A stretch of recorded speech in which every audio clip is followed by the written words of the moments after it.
Bonjour tout le monde, bienvenue sur la chaîne secondaire de Tempus Shop, chaîne qui sera dédiée au backstage de Tempus Shop, comment ça se passe, les nouveautés, les projets qui arrivent, parce qu'on a pas mal de choses à vous raconter. Au moins vous pourrez voir au quotidien ce qu'on fait et on pourra parler de pas mal de choses. Au niveau de la fréquence des vidéos, pour l'instant je sais pas trop.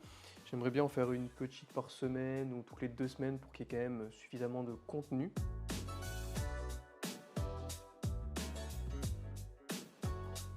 Nous sommes début octobre et Noël arrive. Le fameux Q4 dont tous les commerçants parlent. La grosse période de l'année, nous, l'année dernière en tout cas, ça a été novembre, enfin à partir de mi-octobre, tout le mois de novembre, décembre a été assez calme et janvier a été fou parce que c'est les soldes. Ce qui fait que là, on s'est préparé pour vraiment octobre, novembre, décembre, janvier.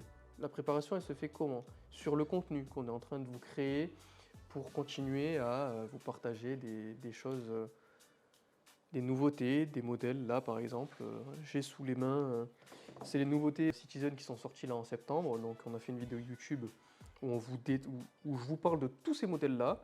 Ce matin, on a fait les petites photos, les petites vidéos, les close-up, etc. Et on s'est préparé sur la partie surtout stock, parce qu'il y a des années où on n'avait pas assez anticipé. Et vraiment, le stock de novembre-décembre, on l'a commandé en octobre. Et on s'est retrouvé l'année dernière, par exemple, où le stock de Casio, on a fait une commande de... c'était pas une énorme commande, mais il y avait 250 ou 300 Casio qui étaient vraiment prévus dans notre plan de com de novembre-décembre. Et en fait, comme on les a commandés en octobre et qu'il y avait trop de volume de commandes chez eux, ils ont pu nous livrer que le 26 décembre, juste après Noël, on les a reçus. Donc on s'en est servi, ce stock-là a été utile pour les soldes, mais on a raté le meilleur moment de l'année et surtout pour la période de fin d'année, c'est excellent à faire en cadeau. Moi je trouve ça excellent parce que c'est des modèles qui sont pas chers et la qualité est telle que on peut la garder pendant des années. C'est des designs qui sont intemporels, surtout sur les Casio vintage et les nouvelles MTP, etc. Donc on peut faire un cadeau. Chez Casio, vous avez le choix pour moins de 100 € pour pouvoir faire un cadeau à n'importe qui, homme ou femme, et peu importe son âge. Et ne pas avoir eu ça l'année dernière, ça a été très embêtant. Là, cette année, vraiment, je me suis préparé beaucoup plus tôt. Je suis en train de regarder, on a un stock chez Casio qui est très sympathique, qui commence à être bien solide. Ça me plaît. Je dois faire le point avec eux la semaine prochaine, voilà, pour voir si je reprends des modèles ou pas. Pareil, chez Citizen, on a fait un premier réassort avec notamment toutes les nouveautés, tous les classiques. Là, je dois faire un point Noël avec eux. Lip, on a bien anticipé, on a ce qu'il faut. Seiko, pareil, on est en train de passer les commandes, là, ça va arriver bientôt. Et après, Timex, Orient et compagnie, ça, on est toujours prêt et ça se passe très bien parce qu'ils sont ultra réactifs. Donc c'est cool. Voilà pour la partie de Noël. On vous prépare la grosse semaine de Black Friday, comme chaque année. Noël, il y a plein de choses sympas qui vont arriver. Il y aura certainement un petit concours de Noël qui sera fait peut-être sur YouTube cette année, pour changer un peu. Et puis voilà, sinon, le quotidien, la routine, on vous prépare plein de vidéos. Si vous avez des sujets de vidéos qui vous intéressent, n'hésitez pas. Là, j'ai fait sous les yeux, là, j'ai mis un petit script. Donc là, j'ai comment choisir sa première montre automatique, les erreurs que font tous les débutants, Versaphire vs Minéral, la vraie différence. Ça, c'est très intéressant parce qu'il y a beaucoup de questions qui reviennent. En plus, on parle de minéral renforcé sur certaines marques, enfin de Hardlex chez Seiko, donc je détaille tout ça. J'ai toujours on parce que je considère moi que c'est tout le monde ici qui travaille, mais j'aime pas dire je, mais voilà, j'ai préparé les scripts et on fera le tournage. Et là, en quatrième, j'ai Citizen EcoDrive vs Automatic. Pour vous faire comprendre ce qu'est cet EcoDrive une bonne fois pour toutes, ce quartz, qui est absolument incroyable, et il faut en parler parce que la durée de vie d'un quartz, d'un EcoDrive de chez Citizen, c'est autre chose qu'un quartz classique. Et du coup, ça en fait quelque chose de très intéressant et ça explique des fois certains modèles du coup en EcoDrive qui sont un peu plus chers que du quartz classique. On est sur ce format là, un peu fixe, là j'étais assis à mon bureau, mais on va essayer d'avoir un stabilisateur et un pied pour bientôt parce que comme ça on pourra vous amener avec nous dans les bureaux. Super, le plan il est magnifique. Ça c'est du Casio ça. Ça c'est du Casio et c'est ici qu'on traite les commandes au quotidien. Là on a ce monsieur, il est en train de faire le montage des réels et les découpes des close-up justement qu'on a fait pour la vidéo YouTube. Donc c'est lui qui vous prépare tout ça et c'est lui aussi qui vous prépare les commandes. Et c'est lui qui vous raconte des conneries sur Twitter aussi. Voilà, et les commandes c'est ici qu'elles sont préparées. Comme on traite les commandes vraiment au quotidien, bah en semaine des fois il n'y a que 5-6 commandes. Donc là par exemple il y en a 5. Il y a 5 qui vont partir à la collecte du jour. Quelle heure il est? J'ai même pas de montre aujourd'hui. Il est 11 h. La collecte est censée passer avant 11 h chaque jour. Mais en ce moment, comme ils ont changé la personne à la collecte, passe plutôt vers midi. Parce que le temps de s'habituer à faire la tournée et tout, j'imagine que ça va pas être très facile. Et là, un des trucs les plus importants, la machine à café. Oui, petite histoire de cette machine à café. Les premiers bureaux que j'ai pris, qui n'étaient pas ceux-là, qui étaient à côté.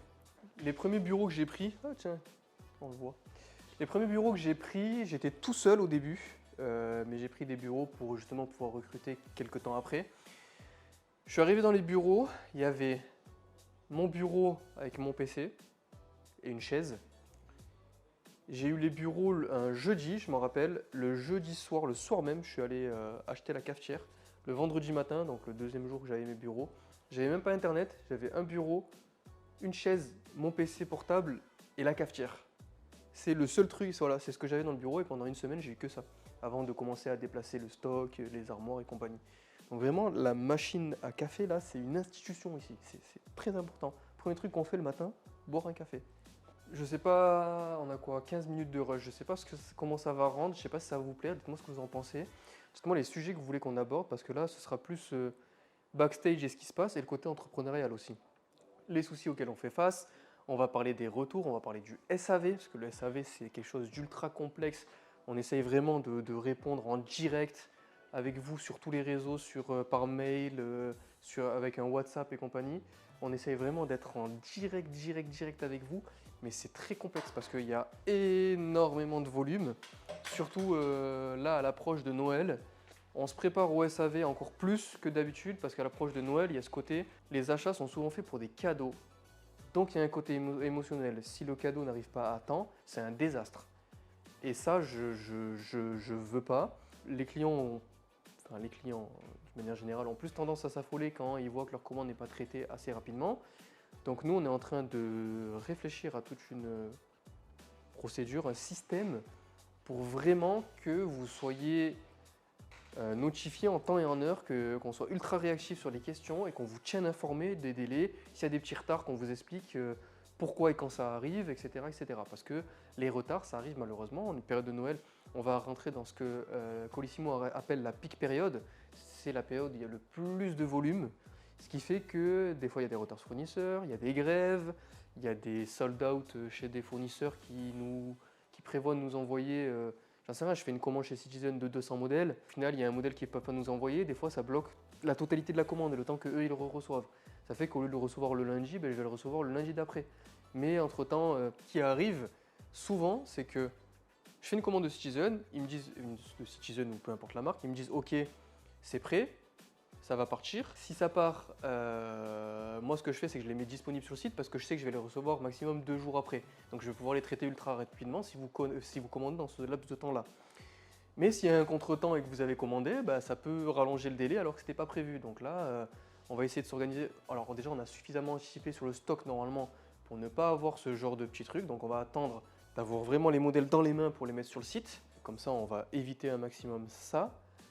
Mais on n'est pas à l'abri de, sur certains modèles en précommande notamment, un blocage en douane, une grève, parce que en France, et que vous savez aussi avec moi, quand la grève, c'est pareil, c'est institutionnel. Des fois, c'est indépendant de notre volonté, on essaye de faire au mieux, pas besoin d'être agressif, parce que ça arrive beaucoup trop encore, même si ça va, nous, on est assez loin de ça, parce qu'on est en direct avec vous et qu'on répond très rapidement, donc c'est rare l'agressivité, mais c'est quand même, comme ça arrive dans l'année, c'est encore en trop, à mon goût, parce que ça ne devrait pas arriver et que l'erreur est humaine, on n'est pas Amazon, on n'a pas les moyens d'Amazon, donc des fois, oui, il y a des problèmes et il faut les gérer, il faut y faire face. C'est très chiant quand il y a du retard pour un client et surtout quand c'est pour un cadeau, ça je le comprends bien, mais ça arrive, on fait des erreurs et bon, On en fait de moins en moins, mais voilà, ça arrive. C'est intéressant, tu penses, ou pas, là, comme ça? Je sais pas si vous avez entendu, mais c'est très intéressant ce qu'il dit, ça me touche. Oui, parce que les vidéos YouTube, les vidéos sont scriptées un minimum, parce que je veux qu'il y ait un fil conducteur, que ce soit assez quali, et c'est très compliqué. C'est beaucoup plus compliqué qu'un réel.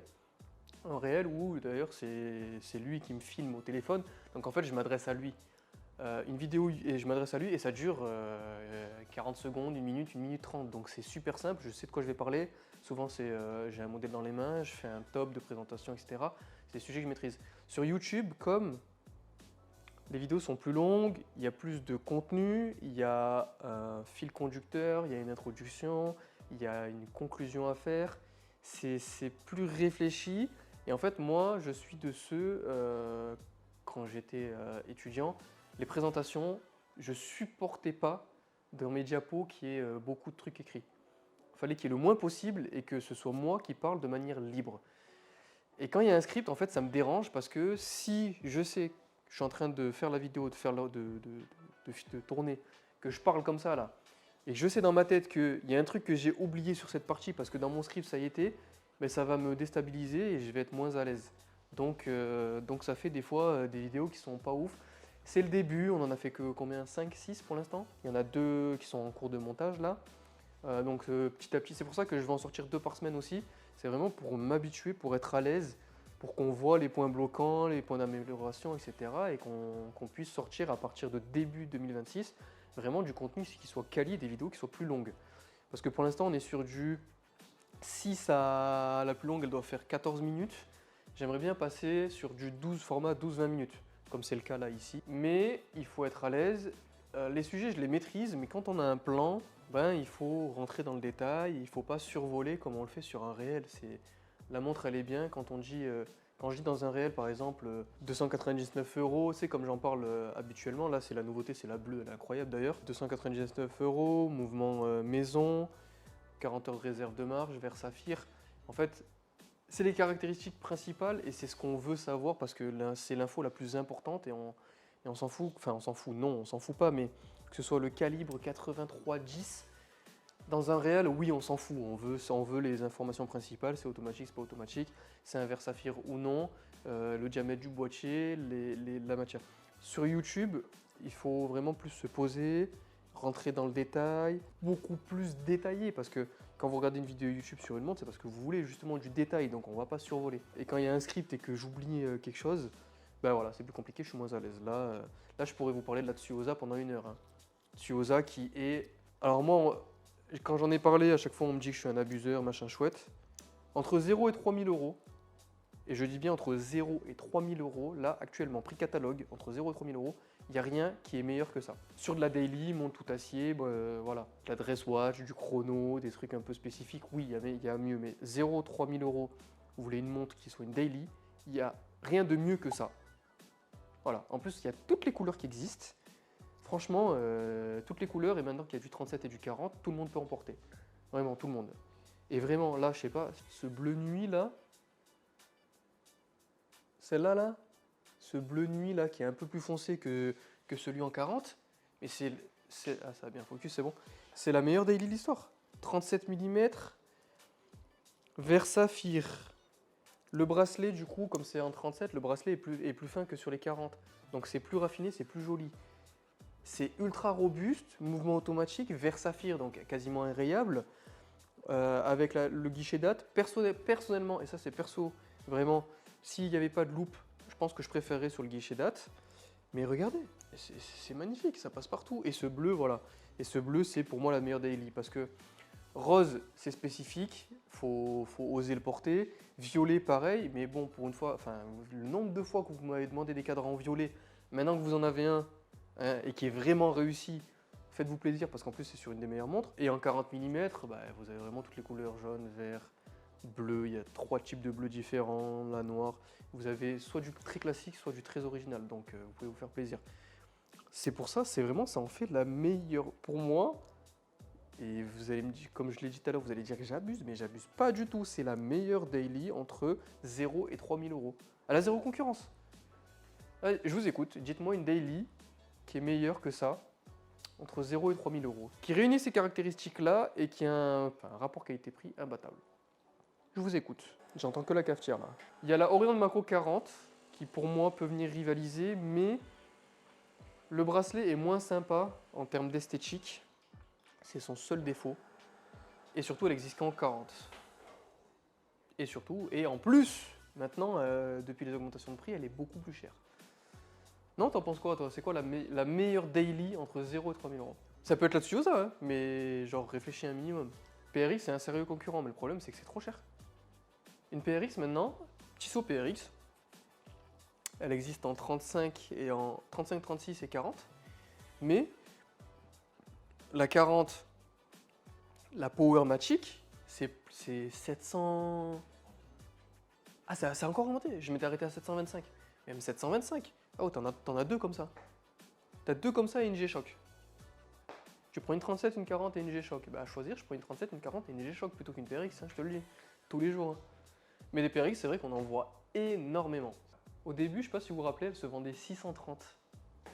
630, c'était déjà un peu trop cher.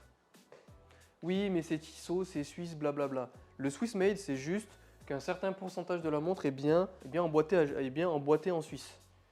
Sinon, Tissot, comme beaucoup de marques, comme la plupart des marques, a une grosse partie de sa production de pièces en Chine. Désolé, hein, les Swiss Made fans, mais l'horlogerie japonaise entre 0 et 1000 euros éteint les Suisses. Même si les Suisses, il y a quand même du sympa, parce que la PRX, pour le coup, oui, effectivement, c'est un énorme... je dirais pas le mot. Je me fais engueuler parce que j'ai tendance à trop dire le mot banger. Bon, voilà. J'espère que ce format vous plaît, vous me direz ce que vous en pensez, là ça commence à faire un peu long. Du coup, il va s'occuper de faire des petites incrustes, un petit peu de montage, un peu se moquer de moi comme il aime bien. Je sais qu'il aime bien me vanner dans les réels, mais les réels, moi, une fois qu'ils sont postés, je les re-regarde plus. Donc bon, s'il me vanne, bah tant pis, hein, moi je le saurais pas. Ah, vous entendez ce bruit? Nouvelle commande. C'est quoi qui est tombé? Mako? Laquelle? Mako 40 blanche. Qu'est-ce que je disais il y a 2 minutes? Voilà. Bon, sur ce, dites-moi ce que vous en pensez et à quel de ce format-là et à quel rythme vous aimeriez voir ça. Quotidien, c'est infaisable, qu'on soit clair. Quotidiennement, ce sera plus des réels qui seront postés et sur la chaîne du coup YouTube, Insta et TikTok Mister Tempus, je le rappelle. Ce sera un peu des petits trucs qui se sont passés, des petits pendant une minute, quand on a un mec qui nous fait un retour et qui à la place de la montre nous renvoie une courge par exemple. Ça on en parlera, c'est un sujet très intéressant, très rigolo, mais j'attends que la procédure judiciaire, juridique, je ne sais même pas comment on dit, soit terminée. Parce qu'il y a des petits malins et bon bref, abonnez-vous, likez, faites ce comme vous voulez, mais on va parler des backstage de Tempus et de ça régulièrement. Allez,